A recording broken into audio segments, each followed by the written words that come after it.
Breaking news చూస్తున్నాం. హనుమకొండ జిల్లాలో హృదయ విదారక ఘటన చోటు చేసుకుంది. ఇంట్లో పెళ్లి సందడి ముగిసిన కొద్ది రోజులకే అదే ఇంట్లో తీవ్ర విషాదం నెలకొంది.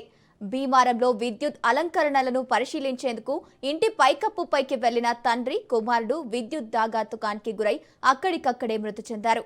మృతులు సాంబయ్య, ఆయన కుమారుడు శరత్ గా పోలీసులు గుర్తించారు.